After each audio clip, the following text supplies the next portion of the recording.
여호수아 1장 1절에서 3절을 제가 읽겠습니다.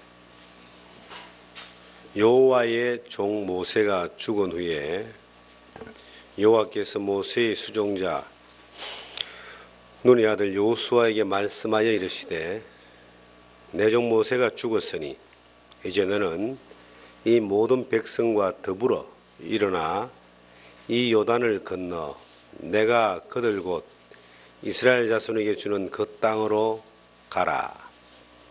내가 모세에게 말한 바와 같이 너희 발바닥으로 밟는 곳은 모두 내가 너희에게 주었노니. 아멘.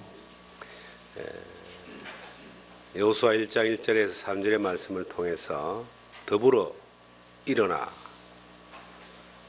라고 하는 이 제목으로 함께 은혜 나누기를 원합니다. 우리가 이 이스라엘 민족이 모세를 통해서 출애굽을 하는 과정들은 너무나 잘 알고 있습니다. 그리고 설교 말씀의 주제 가운데 가장 많이 등장하는 대목입니다. 그리스도인의 삶을 또 증거하는데도 여러 모습으로 그 내용들이 교훈이 됩니다. 그런데 이제 이 출애굽이 끝나고 모세가 가나안을 바라보는 느보산에서 이제 생을 마감합니다. 120살에. 그리고 이스라엘 민족은 광야 40년 생활을 끝을 내고 요단강을 건너서 가나안 땅을 들어가게 되는데 하나님이 모세의 종 여호수아를 세워서 이스라엘 민족을 이끌어서 가나안으로 들어가는 지도자로 세우게 됩니다. 이 모세는 하나님 참 많은 능력을 보여주었습니다. 그를 부르실 때 이미 호렙산의 떨기나무 가운데서 부르셨고 그의 손에 하나님의 지팡이를 맡겨주었습니다. 그가 들었던 지팡이가 하나님의 사람이 되었을 때 하나님이 지팡이가 되어서 여러 능력이 나타났어요. 홍해를 가르기도 하고 반석을 쳐서 물이 나오기도 하고 그리고 이 모세를 통해서는 대단한 능력들이 나타났다는 것을 우리가 확인할 수 있습니다. 그런데 여호수아는 하나님이 이제 이스라엘 민족을 이끌고 광야 생활을 끝을 내고 가나안으로 들어가는 그 일에 어떤 면에서는 더 큰 이 전쟁이 기다리고 있는 그 가나안 정복의 사건에 지도자로 세우시면서 하나님이 모세와 같이 눈에 확 드러나는 능력을 주지 않았다는 겁니다. 지팡이를 맡긴 것도 아니고 하나님이 단지 여호수아에게 말씀을 하셨습니다. 내가 너와 함께 하겠다. 그리고 일어나서 더불어 일어나 백성과 더불어 일어나 가라. 우리가 신앙생활을 해나가는 가운데서 하나님의 능력을 많이 볼 수 있다면 얼마나 좋겠습니까?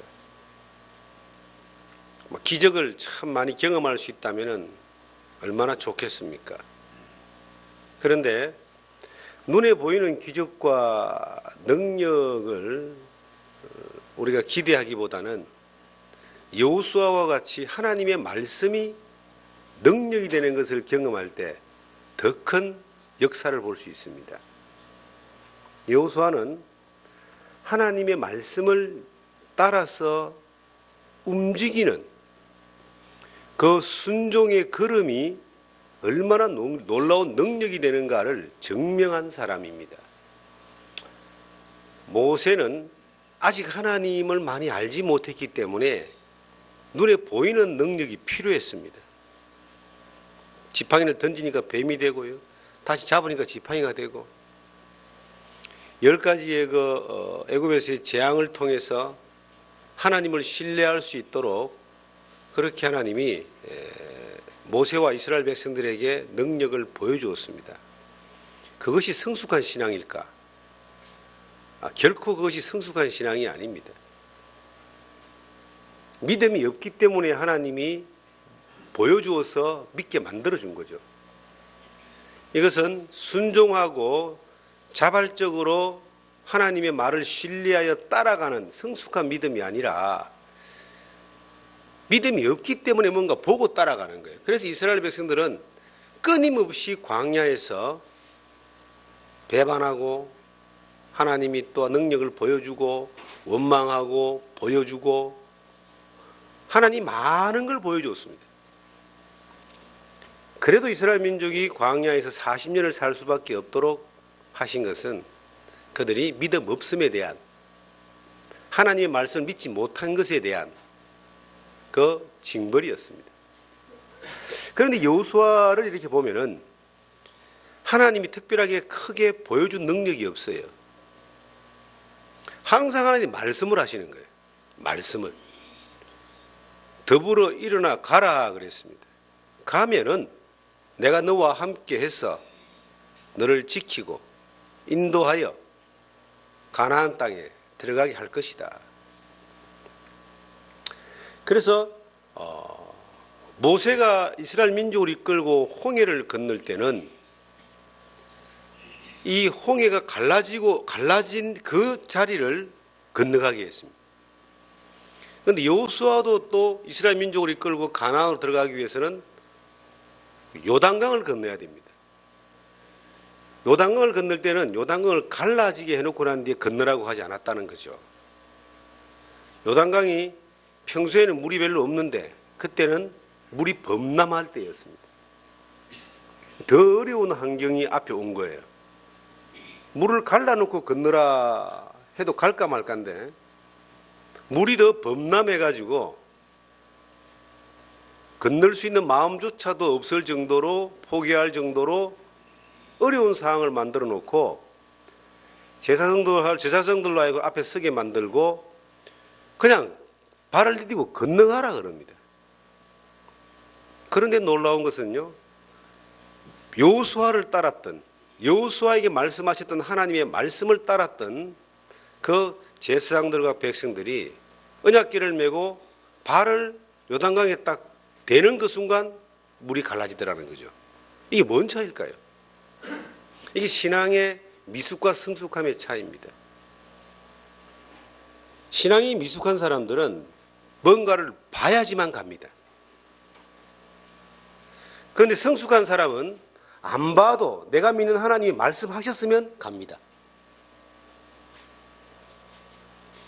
그런데 지금 이 시대에는 어떤 일들이 더 많이 벌어질까요? 저는 전자가 아니라 후자입니다. 하나님의 진정한 능력은 말씀을 따라 순종하는 게 능력이고 순종한 믿음을 따라서 하나님이 일하심을 보는 것이 기적인 거예요. 이것이 우리에게 요구되는 하나님의 방법이다. 하나님이 여호수아에게 모세처럼 지팡이를 준 것이 아닙니다. 하나님 여호수아에 뭘 줬냐니까 2절의 말씀에 내 종 모세가 죽었으니 이제 너는 이 모든 백성과 더불어 일어나 이 요단강을 건너 내가 그들 곧 이스라엘 자손에게 주는 그 땅으로 가라. 여기 보니까 하나님이 지팡이는 안 줬는데 백성들과 더불어 일어나 가라 그러죠. 누굴 줬다는 거예요? 믿음에 함께 갈 수 있는 동력자들이죠.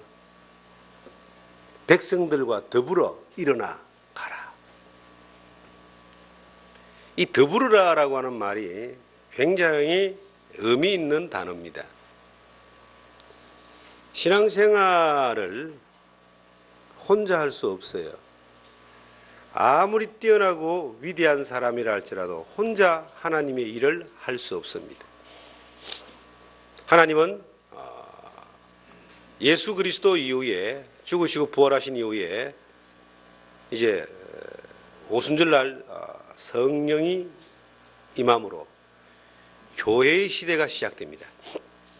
그런데 교회의 시대가 되기 전에 어떤 일이 벌어졌냐면은 예수님이 부활하시고 승천하신 이후에 한 열흘 정도 아무 일도 일어나지 않는 상황이 생겼어요.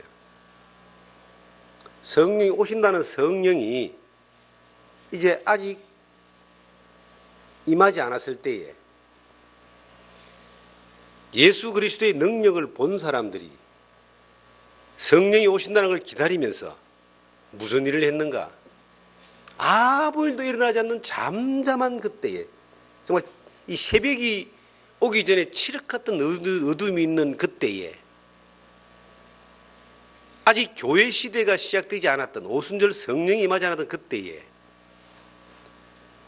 예수님이 무엇을 명령했냐면은 사도행전 1장을 가보시면, 자, 잡아보시고 사도행전 1장을 보시면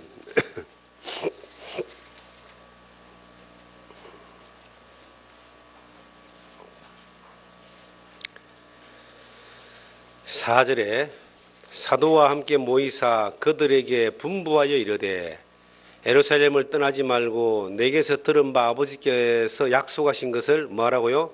기다리라. 떠나지 말고 기다리라 하고 예수님이 명령을 했습니다. 그런데 떠나지 않고 기다린 사람이 120명입니다. 많은 사람들이 떠나갔어요. 예수님 따른 사람이 뭐 수천 수만 명인데 예수님이 말씀하시기를, 야, 약속하신 것이 올 때까지 성령이 오시는 거예요. 오순절날 예루살렘을 떠나지 말고 기다려라. 그 말씀을 믿고 기다린 사람이 성령을 받는 거예요. 그러니까 아무것도 보이지 않는 것 같은 때에, 칠흑과 같은 그 어둠이 가득한 그때에 새벽에 그 여명을 기다릴 수 있는 사람, 하나님의 말씀을 따라서 내 눈에 아무것도 보이지 않는 것 같지만 그 하나님이 명령하신 그것을 따라서 아무것도 안 보이지만 그 말씀을 따라 믿고 움직일 수 있는 사람, 그게 능력입니다. 기다리는 그게 능력이에요. 그리고 그 능력을 따라서 뭐가 나타납니까? 기적이 나타나는 거예요. 신앙생활에 기적을 보지 않는다면 우리가 뭐 세상 사람들이랑 뭔 차이가 있겠습니까? 하나님이 우리와 함께 한다는 기적을 우리가 볼 수 없다면, 기대할 수 없다면 이게 살아있는 하나님을 믿는 믿음의 삶이라고 말할 수 있겠습니까? 그냥 하나의 종교 생활이 끝나는 것이죠. 그런데 가장 큰 기적이 뭐냐는 거예요. 모세의 손에 들렸던 그 하나님의 지팡이처럼 휘두르면은 능력이 나타나고 보여지는 이것이 아니라 살아계신 하나님이 여호수아에게 말씀하셨던 그대로 말씀을 따라 움직일 때에 하나님 약속하신 것을 이루시는 것을 보는 이것이 우리가 신앙의 방식이 되어야 된다. 이 여호수아는 요단강을 건널 때에 요단강이 범람하는 그때에 제사장들로 하여금 법궤를 메고 지나가라 했습니다. 발을 디디니까 물이 갈라지더라. 우리는 늘 그러잖아요. 물이 갈라지면 지나가겠다. 그러지 않습니까? 물이 갈라지면 지나가겠다. 그런데 물이 갈라져서 지나가는 일은 거의 일어나기 힘듭니다. 물이 더욱 범람할지라도 일어나 가라 했을 때 그 말씀을 따라 가면은 물이 갈라지는 거예요. 이게 여호수아가 가나안 7족속을 점령했던 그 전쟁 승리의 비결입니다.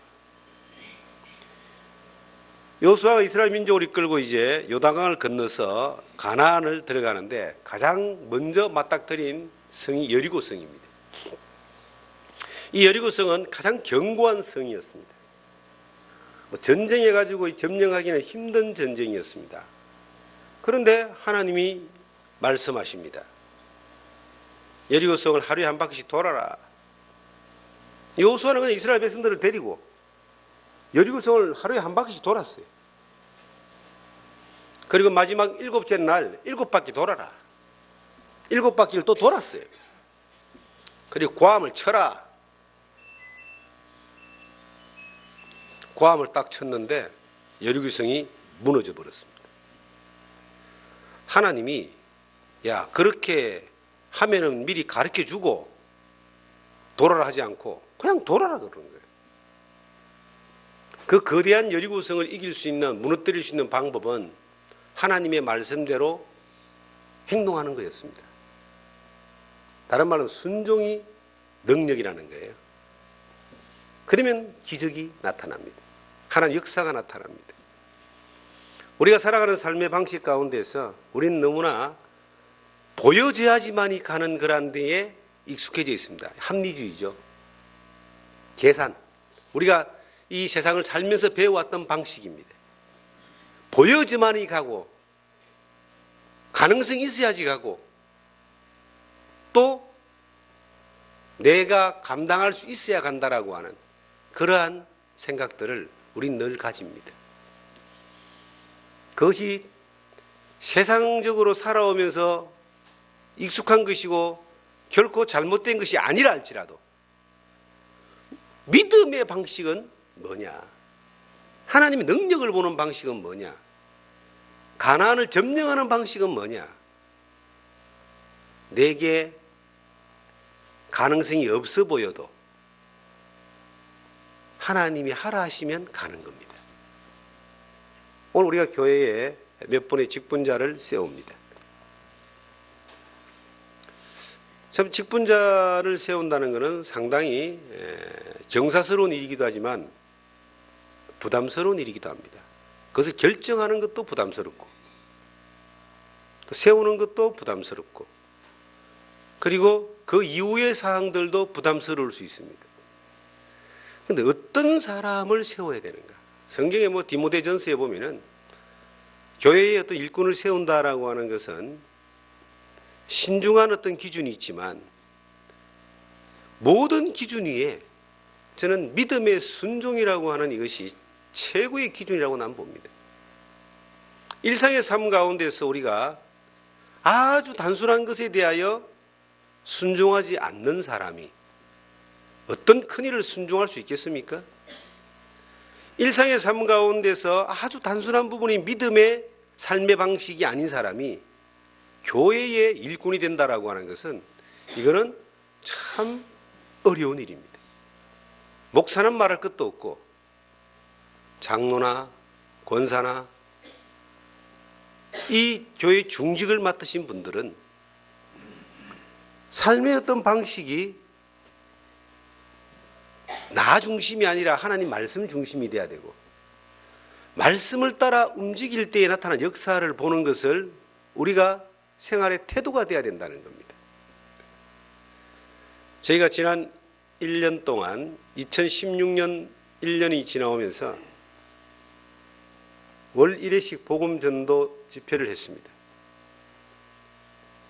여러분들은 어떤 마음을 가지고 그 집회를 하셨습니까? 저는 어떤 마음으로 했을까요? 조건은 똑같았습니다. 우리가 처해 있는 조건과 환경은 똑같았습니다. 그리고 우리가 기대하고 바라보는 것도 똑같았습니다. 그리고 하나님이 보여주신 것도 똑같았습니다. 그런데 우리 안에 1년이 지나가면서 11번의 복음 집회를 했는데 어떤 결론을 가지고 있습니까? 하나님이 하라 하신 것을 순종하니 그 다음은 하나님이 기적 같은 역사를 주셨다. 이게 결론입니다. 그런데 우리는 환경과 여건을 보고 주저앉았다면 우리는 한 번도 복음 집회를 할 수 없는 여건이었다는 것을 여러분들은 아실 겁니다. 여러분들의 마음부터 우리의 마음부터 이미 되겠나 이거 하는 그런 마음이 있었습니다. 전들 알았겠습니까? 그런데 단순한 겁니다. 하나님이 하라고 하시니 하는 거예요. 해보니 순종하니 역사가 나타나더라. 한 영혼의 가치가 우린 천하보다 귀하다라고 그렇게 배웠고, 그렇게 믿고, 그렇게 전하며, 그렇게 살고 있습니다. 그 한 영혼의 가치를 위해서 우리가 던져야 될, 지불해야 될 그 대가가 무엇을, 어떤 것을 지불해도 이것은 과하지 않고 아깝지 않은 겁니다. 우린 그 영혼에게, 그 영혼을 주님께로 인도하기 위해서 단지 작은 수고를 할 따름이에요. 목숨을 바치는 것도 아니고 돈을 바치는 것도 아니고 그저 우리가 입술을 벌려서 말씀을 전하는 것이고 시간을 내어서 그들을 인도하는 것이고 마음을 내어서 기도하는 것이고 그리고 들을 수 있는 환경에 참여하는 것이었습니다. 그런데 하나님이 그 작은 순종에 어떤 걸로 보답해 줬는가? 놀라운 기적을 보여줬습니다.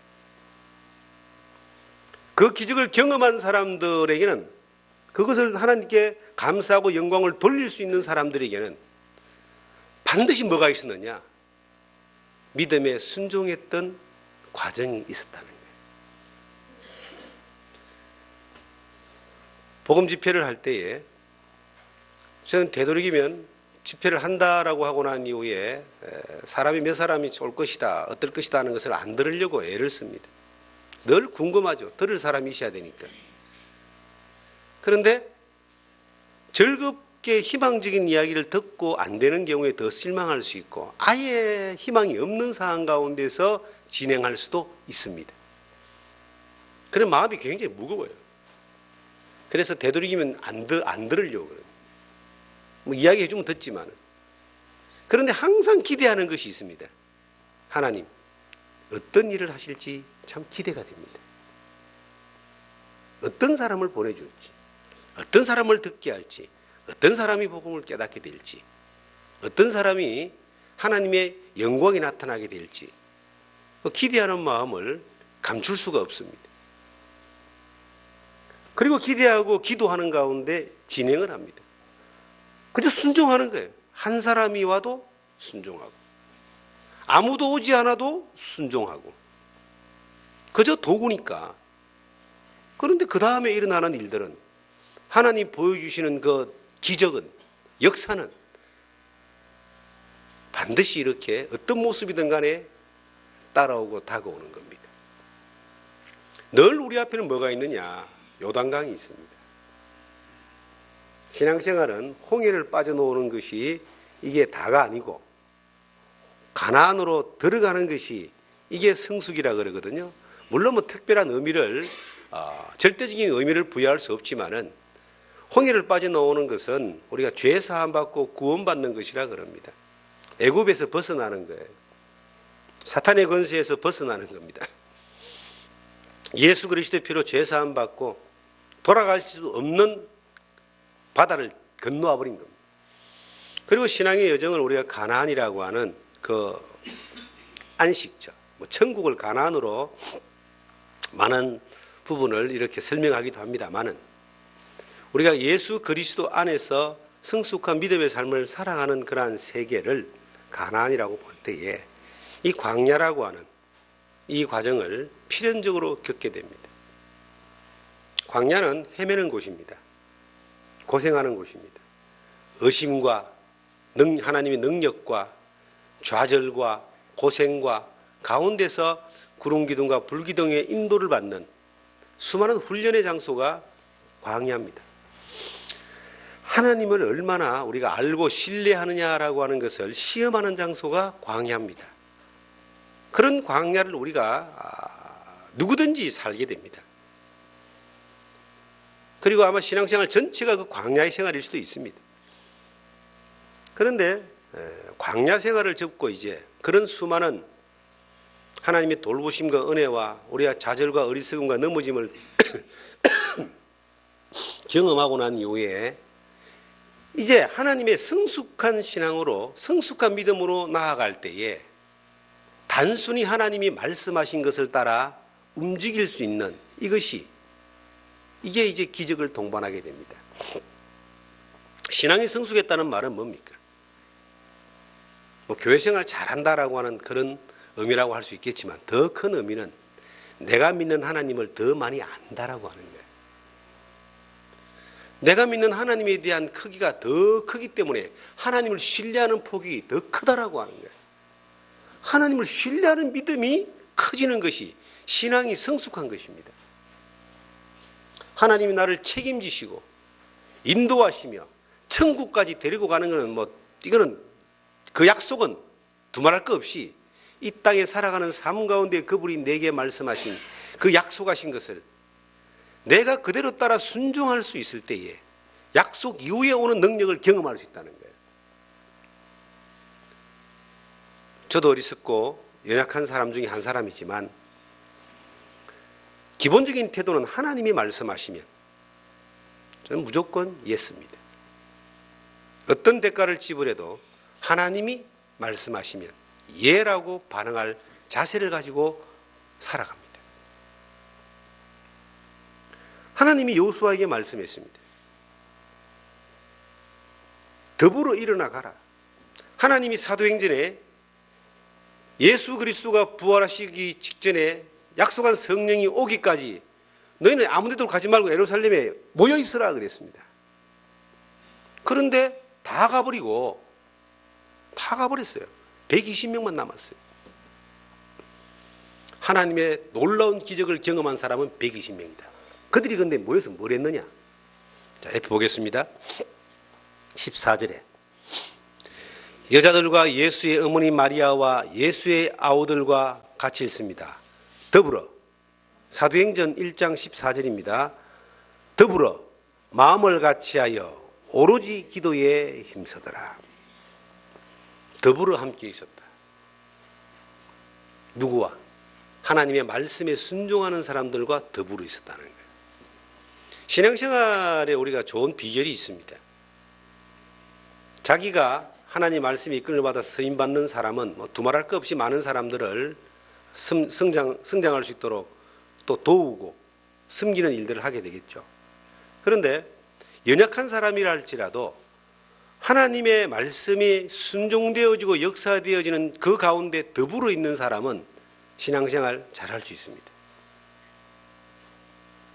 교회는 두세 사람이 내 이름으로 모인 곳이라고 합니다. 예수 그리스도로 더불어 교제케 하는 능력이 나타나는 그러한 곳이 교회입니다. 거기에 우리가 더불어 함께 있는 겁니다. 내가 앞길을 잘 몰라도 하나님의 말씀을 따라 순종하고 역사를 경험하는 사람들과 더불어 있으면 그 무리가 함께 요단강을 건너가는 거예요. 이스라엘 백성들은 여호수아를 하나님의 지도자로 신뢰했습니다. 왜냐하면 여호수아가 하나님의 말씀을 절대적으로 믿고 그 말씀에 따라서 순종했기 때문이에요. 그 순종을 했는데 그걸 끝나면 안 돼요. 순종하고 끝나면은 이거는 별로 매력이 없어요. 경외함이 없어진다 이 말이에요. 하나님의 말씀에 순종했는데 그 다음 뭐가 나타났다? 반드시 능력이 나타났다는 거죠. 요단강이 갈라졌고 여리고가 무너졌고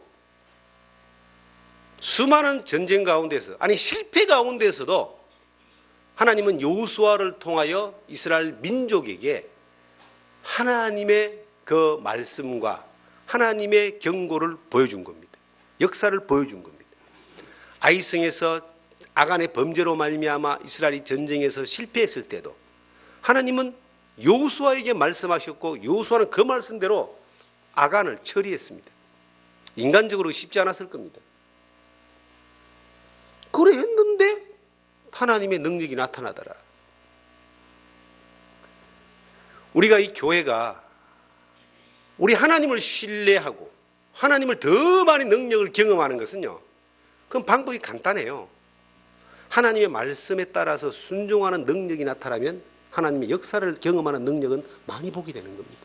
그런데 순종을 안 해. 많은 사람이 얕은 물가에서 찬송가, 그런 찬송가 있죠. 저 큰 바다를 가고 싶은데 찰싹거리는 파도 때문에 두려워 못 간다 그럽니다. 내 생각의 그 파도가, 내 어떤 이 불신의 파도가, 내 겁많은 이 두려움이 안전하게 입고 살고자 하는 그러한 나의 게으름이 믿음으로 못 나가게 하는 거예요. 아니, 배를 갖다가 그 항구에 정박시켜 놔놓고 닷을 꽁꽁 내려 놔놓고 멀리 나가서 항해하고 싶다, 마음만 먹는다고 해서 나갈 수 있는 것이 아닙니다. 닷을 풀고 밖으로 나가야지 뭘 겪든지 말든지 경험할 거 아니겠습니까? 저는 여러분과 저와 더불어서 이 땅에서 우리가 보고 싶은 것이 뭡니까? 하나님의 능력을 보고 싶습니다. 우리는 이미 하나님 능력이 임한 사람들이죠. 내가 예수를 믿고 죄 용서받고 구원받아 하나님의 자녀가 되어서 평안한 가운데 성령의 인도함을 받고 살아가는 것 자체가 하나님의 능력을 받고 사는 사람들이에요. 그런데 우리의 삶을 통해서 하나님이 일하시는 능력을 좀 보고 싶습니다. 우리가 우리의 삶이 변화되는 그러한 경험들을 하고 싶습니다. 목회를 하면요, 목회자의 입장에서 목회를 하면은 하나님을 의지하지 않으면 안 된다는 것을 고백할 수밖에 없어요. 바울 사도가 복음을 전할 때에 자기의 이 사람을 구원하는 것이 말에 있지 않고 하나님의 능력에 있게 하려 한다라고 바울 사도가 고린도전서 2장에 고백을 했습니다. 저는 그 말씀이 나의 날인 것은 하나님의 은혜다라고 고린도전서 15장 10절에 말씀했던 그 바울의 이 절규와 같은 그 말씀이 이게 어떤 것인가를 저는 의미를 압니다. 그게 뭐냐면 내가 잘해서 되는 일이 없더라고 하는 거예요. 되어질 수가 없는 겁니다. 한 사람에게 복음을 전하는 것이 내가 말 잘해서 되는 것 같아요? 저는 내가 말 잘해서 되는 것 같으면, 한 영혼을 살리는 일이 내가 말 잘해서 되는 것 같으면 저는 말하는 연습을 계속 할 거예요. 그렇게만 될 것 같으면 말하는 학원을 다니서라도 말 잘하는 연습을 할 것 같아요. 내가 지식이 많아서 될 것 같으면요, 지식을 많이 가지는 것을 위하여 인생을 던질 수 있습니다. 영혼이 얼마나 소중한 걸 알기 때문에.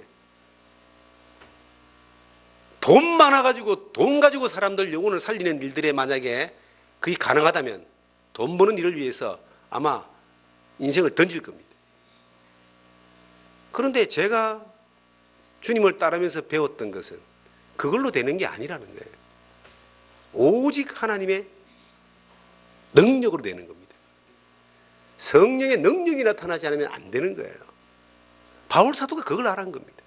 바울 사도는 지식에 있어서는 그 당시에 최고, 아마 전 1%에 들 정도의 어떤 최고의 수준이었고, 가문도 마찬가지로 최고의 1%에 들었을 거예요. 권력도 마찬가지로 로마 시민권을 가지고 있었습니다. 물질도 그 가문이 부자 집안이라 충분했을 겁니다. 그런데 그걸로 다른 건 다 될 수 있는데 뭘 못 되느냐? 영혼을 살리는 일을 못 하는 거예요.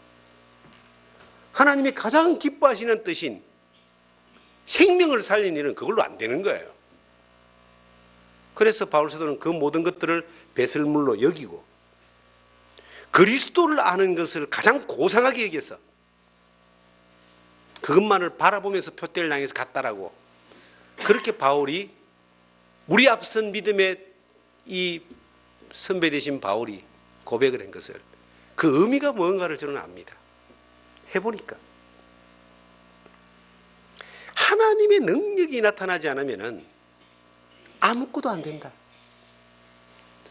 우리가 인간이 해서 만들 수 있는 것이 사람도 어느 정도 만들 수 있어요. 비슷하게. 사람도 건물을 잘 짓고 조직을 잘 만들고 돈을 잘 쓰고 또 규모를 잘 만들어서 교인들도 잘 만들 수 있고 직분자도 만들 수 있고 사람도 그럴듯한 목사까지도 만들어낼 수 아니겠습니까? 장로도 만들어낼 수 있고. 그런데 생명이 역사하는 일은 그걸로 안 되는 거예요. 절대 안 되는 거예요. 생명은 하나님의 능력으로만 가능한 것입니다. 그 하나님의 능력으로만 가능하기 때문에 그 하나님의 능력이 나타나기 위해서는 뭐가 필요하냐는 겁니다. 이 진리의 말씀 앞에 순종하는 것이 가장 가장 중요한 겁니다. 하나님의 일은 하나님이 하세요. 다른 말로 하면 하나님의 일은 하나님의 방법대로 된다는 겁니다. 여호수아가 전쟁을 잘해서 가나안을 점령한 것이 결코 아닙니다. 여호수아가 하나님의 말씀에 순종을 잘해서 가나안을 점령한 겁니다. 우리가 능력이 있으면 얼마나 있습니까? 저는 저를 떡 들다 보면요, 참 한심할 때가 많아요. 왜냐하면요, 내 몸 하나도 제대로 간수가 안 되는 거예요. 겨울 되면 감기 걸리고 끊임없이 코는 쏟아지고 기침은 나오고 가래는 올라오고, 이건 뭐 병원을 다녀도 약을 먹어도 운동을 해도 이거 하나가 해결이 안 되는 거예요. 할 수 있는 게 별로 없습니다. 그래서 하나님 기도하는 거예요. 뭐 하나님이 감당할 시험밖에는 안 주신다 그랬기 때문에 하나님의 일에 하는 데에 감당할 시험을 주심을 믿습니다. 그리고 주시는 대로 하겠습니다. 그리고 능력은 하나님이 보여주시옵소서. 뭐 자신이 없어요. 자신이. 할 수 있는 것들에 대한 자신이 없는 거예요. 그런데 자신은 없는데 뭐가 있느냐? 하나님이 하라는 대로 하겠습니다라고 하는 순종은 있습니다. 자, 당장 지금 이제 12월 달에 우리가 복음 집회를 해야 돼요. 월 1회씩 한다 그랬는데 암초가 딱 걸렸습니다. 12월 24일이 토요일, 11월 31일이 토요일. 12월 달 굉장히 분주합니다. 그래서 여러분들이 이제 이야기합니다. 12월 달은 좀 지나갔으면 좋겠다고. 그런데 지난 과거를 생각해 보는 거예요. 제가 지난 과거를. 우리가 지난 7월 달에도 그랬고 8월 달에도 그랬습니다. 7월 달, 8월 달 휴가철이고 날짜도 안 맞고. 그런데 그때의 전도 집회를, 그 생명의 삶 복음 축제를 하지 않았다면 그때 복음 깨닫고 구원받을 사람은 기회가 영원히 없었을 수도 있었다라고 하는 거예요. 그때도 말씀을 듣고 복음을 듣고 깨달은 사람이 있어요. 어떤 면에서는 아무도 안 온다 할지라도, 새로운 영혼들이 아무도 없다 할지라도 하나님이 하시는 것을 기대하면서 한번 해볼 필요가 있다는 생각을 들었습니다. 제가 그저께 여러 사람에게 그 이야기를 제가 12월 달에 그냥 넘어갔으면 좋겠다. 제가 기도를 했습니다. 하나님, 어떻게 할까요? 근데 하나님이 내게 주신 응답은 이겁니다. 매월 1회씩 복음 집회를 한다고 선포하고 약속하지 않았느냐? 지금까지 네가 하는, 너희들이 하는 그 일을 통해서 역사를 보여주지 않았느냐? 그러면요, 지금까지 조건이 되어서 그 일을 했느냐? 전혀 그렇지 않습니다. 그러면 또 하는 겁니다. 그게 맞지 않을까요? 저는 그것이 믿음의 방법이라고 봅니다. 우리가 하나님의 말씀을 전하고 복음을 전하는 데 있어서는 하나님 편에서 시도할 필요가 있어요. 제가 이 진리의 복음을 전하는 일들을 평생에 변하지 않는 목표, 방향으로 삼고 한 번도 그 목표가 바뀌어져 보지 않았습니다. 그런데 때를 얻든지 모르든지 말씀을 전파하라고 주님이 말씀하셨는데 우리는 지금 때가 온 거예요. 말씀을 전할 수 있는 때를 하나님이 주신 거예요. 그리고 가장 단순한 진리, 가장 단순한 원리를 하나님이 우리에게 말씀하셨어요. 그게 뭐냐? 전하면 전해진다. 단순하지 않습니까? 전하면 전해져요. 또 단순한 원리가 있어요. 안 전하면 안 전해집니다. 복음 안 전하는 사람을 통해서 복음 전해지는 소리를 들어본 적이 없어요. 전하는 사람을 통해서 전해집니다. 그러나 그만큼 대가를 지불하지만 이 복음의 역사 가운데 우리가 지불해야 될 대가가 그 옛날처럼 목숨도 아니잖아요. 그 옛날처럼 우리가 핍박도 아니잖아요. 지금은. 다만 우리의 바쁜 시간 가운데 시간을 내는 것이고 우리가 이 마음을 내는 것이고 간절함으로 기도하는 것인데 이것 우리가 못하고 이것을 안 하는 것 때문에 하나님이 우리에게 열어주신 기회를 포기하고 내가 좀 힘들고 피곤하다는 것 때문에 이것을 우리가 뒤로 미룬다는 것은 이것은 믿음의 방식이 아니다라는 결론이 제가 저녁에 잠 못 자면서 하나님이 내게 보여주신 결론입니다. 오늘 아침에 제가 설교를 하려고 딱 준비를 하니까 말이 잘 안 나와요. 시작할 때 제가 말이 잘 안 나오는 걸 여러분 경험하셨습니까? 보셨습니까? 잘 안 나오는 거예요. 왜냐하면 어저께 긴 시간 이 말씀을 전했는데 이게 몸에 이 겨울이다 보니까 여름에는 좀 덜한데 겨울이다 보니까 이게 부담을 주는 겁니다. 그래서 겨울은 좀 쉬어갔으면 좋겠다는 생각이 저부터 들은 거예요. 그런데 저는 그 생각이 얼마나 옳지 못한 생각인가라고 하는 것을 저녁에 깊은 시간 가운데서 제가 반성을 했습니다. 우리 편하자고 신앙생활하고 우리 편하자고 복음 전하느냐. 우리가 늘 말할 때 목숨을 바쳐서라도 한 영혼을 위해서 복음을 전할 수 있다고 고백하지 않습니까? 여기 그런 고백을 다 하신 분들 아니에요? 그런데 목숨을 바치라는 것도 아니고 시간 내고 좀 피곤하고 힘들고 여건 안 좋다고 해서 그거 못하느냐.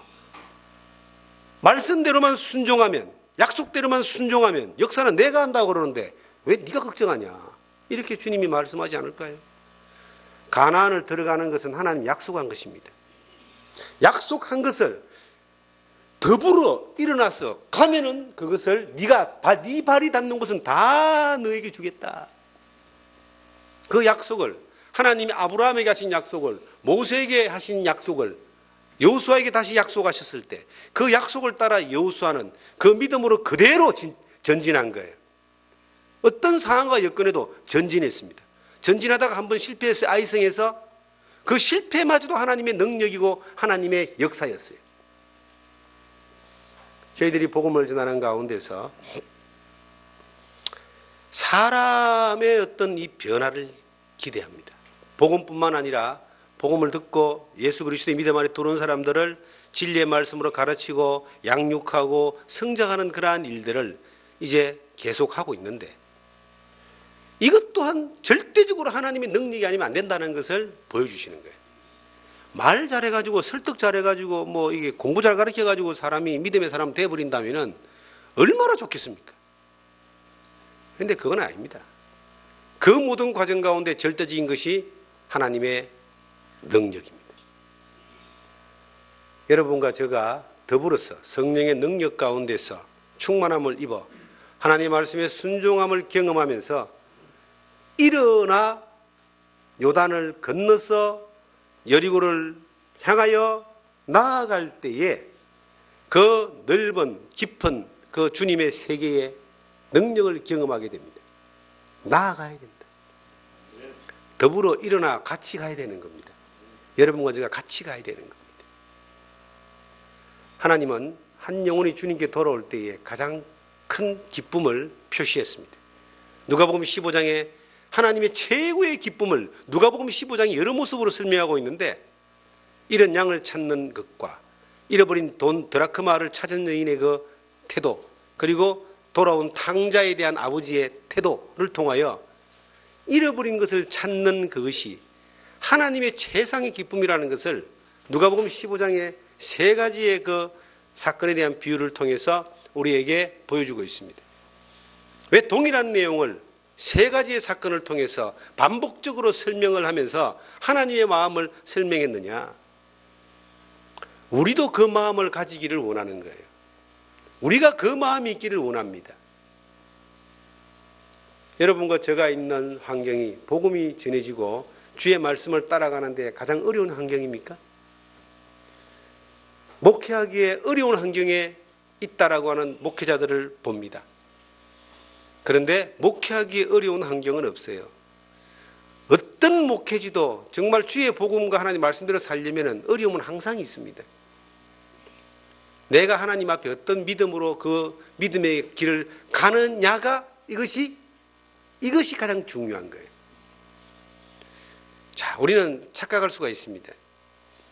하나님이 우리가 어떤 성과를 내는 것을 하나님이 기뻐할 거라고 생각합니다. 과연 그럴까요? 누가복음 10장에 보시면은 그 70인 제자가 돌아왔을 때에 하늘에서 불이 내려오고 뭐 귀신이 쫓겨나가는 것을 뭐 자랑하니까 예수님이 말합니다. 그걸로 자랑하지 마라. 너희 이름이 생명시에 기록된 걸로 자랑하라 그러잖아요. 기뻐하라 그러잖아요. 하나님은 우리가 어떤 성과를 낸 것을 그것을 평가하지 않습니다. 우리가 어떤 믿음으로 살았느냐를 평가하는 겁니다. 성과는 하나님 편에 있는 것이고 믿음은 우리 편에 있는 겁니다. 내가 어떤 믿음으로 그 자리에 있었느냐. 어떤 수많은 일을 했다면 그 많은 일을 한 영광은 누가 받아야 돼요? 정말 하나님 일이라면 그 모든 일의 영광은 하나님이 받아야 됩니다. 그런데 우리가 평가받는 것은 그 환경에서 어떤 믿음으로 하나님 앞에 서 있었느냐, 행했느냐. 그건 반드시 평가합니다. 충성하라 그랬지. 그 충성하는 그 자체를 하나님이 그 믿음의 순종 자체를 보는 것이지. 충성 이후에 나타난 그 성과를 하나님이 칭찬하겠습니까? 성과는, 열매는 하나님의 것입니다. 그리고 하나님의 열매를 맺는 삶을 사는 것이 우리의 또 방향이기도 합니다. 저와 여러분들이 주님 안에 살아가면서 하나님의 말씀이 우리 가운데 능력이 되어지고 말씀을 따라 순종하는 것이 우선순위가 되어져서 하나님의 기적을 모든 우리의 삶의 현장에서 환경 가운데서 경험하는 여러분과 제가 되기를 주님의 이름으로 부탁드립니다.